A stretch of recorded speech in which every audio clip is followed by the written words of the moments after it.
तो स्वागत है आप सभी का एक और नई वीडियो, एक और नया दिन और एक और नई शुरुआत। हमने पिछले कुछ वीडियोस में बताया था, कुछ स्टॉक्स को रेकमेंड किया था, बाइंग और सेलिंग जो मैंने अपने लेवल्स पे की थी। और वो मैंने आपको टेक्निकल एनालिसिस बताया था कि अपने हिसाब से कर भी सकते हो। तो सीधे हम अपने स्क्रीन पे चलते हैं और देखते हैं कि वो स्टॉक्स कैसा परफॉर्म कर रहे हैं। तो एसपीआईसी का हमने वीडियो लाया था। एसपीआईसी के लिए मैंने बताया था कि ये एक 90-91 के आसपास का बहुत ही मेजर रेजिस्टेंस लेवल का ब्रेकआउट हुआ था। और जब ये ब्रेकआउट हुआ था तो मैंने उसमें क्लियरली ये बोला था कि ये दौड़ते हुए कैंडल में मैं नहीं लूंगा। उस समय मैंने वेट किया था एक पुल बैक का, जो कि एक पुल बैक आया भी और यहाँ पे एक बहुत अच्छी पिनबार बनी वीकली टाइम फ्रेम पे। और पिनबार बनने के बाद यही कुछ बाइंग जोन था हमारा 90-91 का। आप देख सकते हैं यहाँ पे प्राइस आया, प्राइस बहुत नीचे तक गया, 83 तक गया और फिर यहाँ से प्राइस ने मारा एक बहुत अच्छा सा स्पाइक। तो 90-91 का हमारे पास एक बाइंग जोन था और जब वहां पे हमारा बाय इनिशिएट हो चुका था तो अब स्टॉक कहां पे चल रहा है, 99 पे चल रहा है। तो अगर हम देखा है तो हमारा जो प्रॉफिट है वो कुछ 10% के आसपास का हम अभी तक प्रॉफिट इसमें कर चुके हैं। और इस स्टॉक को भी तक हम इसको अभी हम होल्ड करेंगे। कहां तक होल्ड करेंगे, 110 तक होल्ड करेंगे और फिर यहाँ पे हटाएंगे। और ऐसे ही कुछ स्टॉक्स आने वाले हैं अब भी जो मैं आपको बताऊंगा। तो उनमें से सबसे पहला है एशियन पेंट्स। एशियन पेंट्स में हम चलते हैं। तो एशियन पेंट में अगर आप देखो तो यहाँ पे एक सिंपल प्राइस एक्शन बन रहा है कि ऊपर के लेवल पे एक मेजर रेजिस्टेंस है और नीचे के लेवल पे एक क्विक सपोर्ट है, जो कि कुछ हाल ही कुछ दिनों में फॉर्म हुआ है। एक नीचे से ट्रेंड लाइन भी है जो काफी अच्छी ट्रेंड लाइन है और ट्रेंड लाइन रेस्पेक्ट भी हुई है एक बार दो बार। और यहाँ पे एक सपोर्ट था और मार्केट फिर वही ट्रेंड लाइन और सपोर्ट के पास एक कहीं ना कहीं हम देख सकते हैं कि ट्रेड कर रहा है। तो अब यहाँ से प्रोबेबिलिटी बहुत हाई है कि यहाँ से ये एक बायर्स एक्टिवेटेड जोन है तो मार्केट यहाँ से ऊपर जाएगा। तो हम यहाँ पे एक बाय सिग्नल को इनिशिएट कर सकते हैं कि मैं अपने हिसाब से लगा सकता हूँ। और मैं यहाँ से सोच रहा हूँ कि अगर यहाँ पे हमें कैश में इसको देखने का सोचूं तो जो बाइंग जोन होगा हमारे लिए काफी अच्छा बाइंग जोन है, क्योंकि यहाँ पे एक पुल बैक पे हम इसको बाई कर सकते हैं। तो जो हमारा बाइंग जोन होगा वो होगा 29-44 का। 29-44 पे हम बाइंग करेंगे। एक मिनट। हाँ, तो हम यहाँ से क्या देख सकते हैं कि जो हमारा स्टॉप लॉस रहेगा, तो अगर मैं इसको थोड़ा सा जूम इन करूं तो यहाँ पे हम एक ट्रेड इनिशिएट कर सकते हैं 29-44 29-42 के आसपास। और हमारा स्टॉप लॉस जो रहेगा जस्ट इस जो सपोर्ट जोन है और ये ट्रेंड लाइन है जस्ट उसके नीचे का रहेगा। तो हम कह सकते हैं कि जो हमारा स्टॉप लॉस रहेगा वो कहीं ना कहीं, इसको हम थोड़ा सा शिफ्ट करते हैं पर 2865 के आसपास का। और जो हमारा टारगेट है हम उसको कहीं ना कहीं 1:3 का रखेंगे और हमारा टारगेट रहेगा 3166 रुपए का। तो अगर आप उसके बाद इसको होल्ड करना चाहे तो कर सकते हैं, बट ये एक कह सकते हैं कि आइडियल 1:3 का रिस्क टू रिवॉर्ड होगा। इसी तरह हम चलते हैं दूसरे स्टॉक पे जिसका नाम है हिंदुस्तान यूनिलीवर। तो हिंदुस्तान यूनिलीवर में हम ये देख सकते हैं, और ये सारे जो है ना निफ्टी 50 के स्टॉक्स हैं। तो हमें जो यहाँ पे ये जो स्टॉक्स होते हैं ना बहुत ज्यादा स्टेबल होते हैं। तो ऐसा नहीं कि आपको बहुत बड़ा लॉस उठाना पड़ जाएगा। अगर स्टॉप लॉस हिट भी हुआ तो कोई दिक्कत नहीं है, हम उसके लिए रेडी रहते हैं। यहाँ पे जो सेटअप बन रहा है वो सेटअप बन रहा है 200 EMA का। अब 200 EMA है क्या, ये बहुत ही पावरफुल सेटअप है स्विंग ट्रेडिंग के लिए।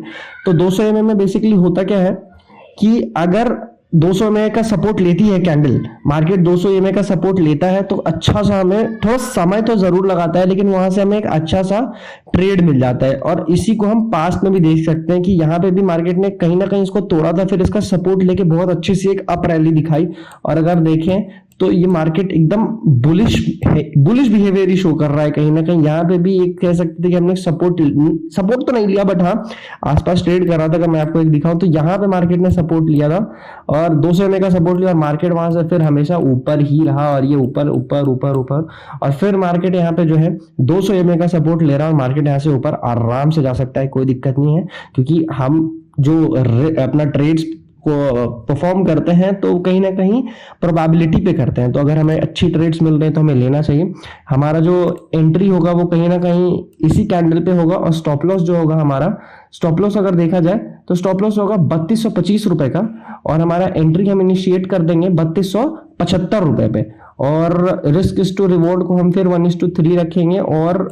और हमारा जो फर्स्ट टारगेट होगा, ये हम कह सकते हैं यहाँ पे हम अपना प्रॉफिट्स को बुक कर लेंगे, ये होगा 2528 रुपए पे। ठीक है, सब कुछ क्लियर है। 200 EMA का सपोर्ट, 200 EMA है का मैं उसके लिए एक अलग से वीडियो लाऊंगा जरूर, पर अभी मैं स्टॉक्स को रेकमेंड कर दे रहा जहां पे आप बाइंग कर सकते हैं। बहुत ही अच्छा बाइंग जोन चल रहा है। एसीसी पे आ जाते हैं।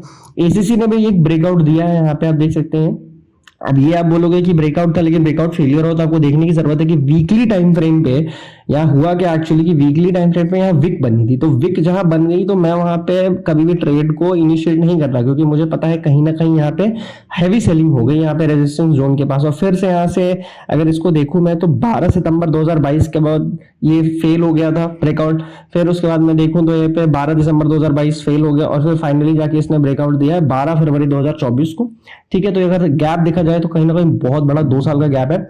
और यहाँ पे एक प्रॉपर सा सेटअप बना है ब्रेकआउट स्ट्रैटेजी। मार्केट ने एक पुल बैक भी ले लिया है, और पुल बैक लेने के बाद अगर हम यहाँ पे ट्रेड को इनिशिएट करना चाहते हैं तो हमारा जो स्टॉप लॉस होगा जस्ट वो इस कैंडल के, स्टॉप लॉस थोड़ा सा एसीसी में बड़ा है तो हमें उस चीज का ध्यान रखना पड़ेगा। 2555 रुपए का स्टॉप लॉस है, 2670 रुपए में हमारी एंट्री है, और जो हमारा टारगेट है फिर वो 1:3 का है। और 1:3 का अगर हम टारगेट एम कर रहे हैं तो कहीं ना कहीं हम यहाँ पे 1:3 थोड़ा सा ज्यादा हो जाएगा, तो हम यहाँ पे एग्जिट करने की कोशिश करेंगे 2900 से 2925। उसके बाद आप होल्ड करना चाहो तो कर लो, 1:2 का यहाँ पे काफी रहेगा। सेफ ट्रेड प्लान्स करेंगे, ठीक है।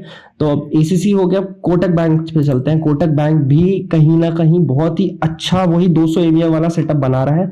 अब 200 EMA है क्या, उस पर एक सेपरेट सी वीडियो आएगी, बट अभी जो है 200 EMA को आप बस इतना ही समझना है कि अगर आप बाइंग करना चाहो तो कर सकते हो।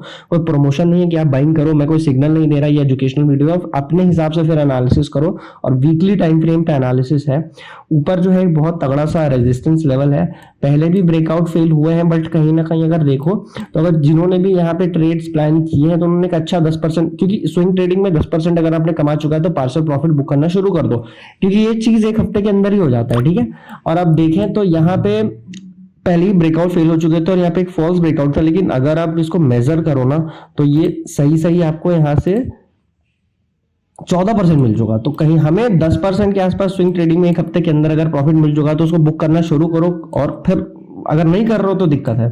अब 200 EMA वाली स्ट्रैटेजी यहाँ पे लगती है, और कहीं ना कहीं यहाँ पे पिन बार तो हम नहीं कह सकते, पर नीचे से ना बाइंग प्रेशर है, और ये जो है सपोर्ट भी ले रहा है 200 EMA का। तो हम यहाँ पे एक ट्रेड प्लान करेंगे, मैं तो बिल्कुल ही करूंगा।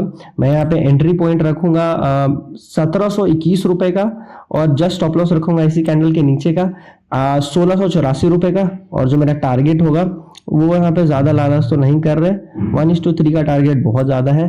तो 1:3 का टारगेट हम जब बुक करते हैं तो 1840 के आसपास हमारा टारगेट रहेगा। और that is it for today.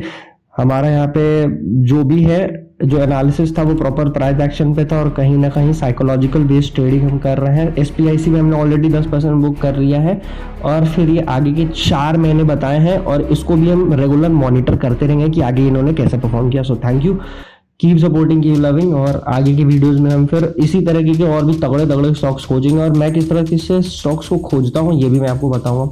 मैंने ऑलरेडी एक वीडियो बनाया है और उसको थोड़ा सा और फिल्टर करके बनाऊंगा। Thank you, keep supporting, love you guys.